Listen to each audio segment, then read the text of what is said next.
ராஜகுமாரனை காதலித்தது இதனால் தானாம். தேவயானி அவ்வளோ அழகா சொல்லியிருக்காங்க பாருங்க. நடிகை தேவயானி 90களில் திரைத்துறையில் அறிமுகமாகி டாப் 10 நடிகைகளில் ஒருவராக இருந்தவர்.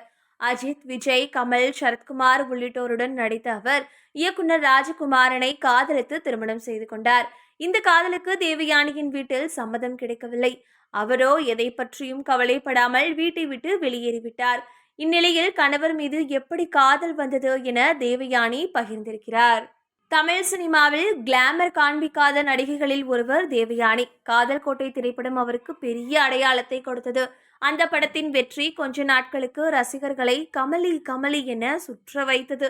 அந்த படத்தின் வெற்றிக்கு பிறகு நினைத்தேன் வந்தாய், தொடரும், பாட்டாளி, சூரியவம்சம், மூவேந்தர், பஞ்சதந்திரம், அப்பு என பல படங்களில் நடித்தார். அந்த படங்கள் ஒன்று சூப்பர் ஹிட் அல்லது விமர்சன ரீதியாக நல்ல படங்கள். இதன் காரணமாக டாப் 10 நடிகைகளில் ஒருவராக மாறினார். தேவயானி அழகை மட்டும் கொண்டிருக்காமல் அற்புதமாக நடிக்கவும் செய்தார்.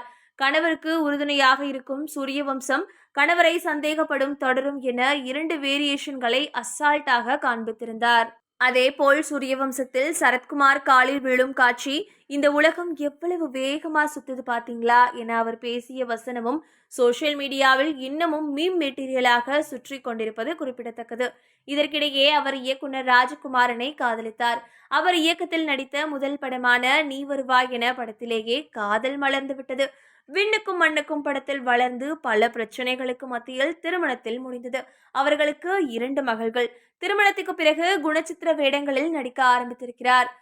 3BHK படத்தில் கூட அந்த மாதிரியான கேரக்டரை தான் ஏற்றிருந்தார். இது ஒரு பக்கம் இருக்க, அவரது கணவர் சமீபமாக கொடுக்கும் பேட்டிகள் சர்ச்சையாகின. அவற்றுக்கெல்லாம் முழு சப்போர்ட்டாக இருந்தார். இந்நிலையில் தேவயானி ராஜகுமாரனுக்கு கொடுத்த பேட்டி ஒன்று ட்ரெண்டாகி உள்ளது. கணவர் மீது காதல் வந்ததற்கான காரணம் குறித்து பேசிய அவர், உங்கள் மீது எனக்கு காதல் வந்ததற்கான காரணம் தெரியவில்லை. ஆனால் நீங்கள் எல்லோரிடமும் மரியாதையாக பேசுவீர்கள். மரியாதையான ஆள்.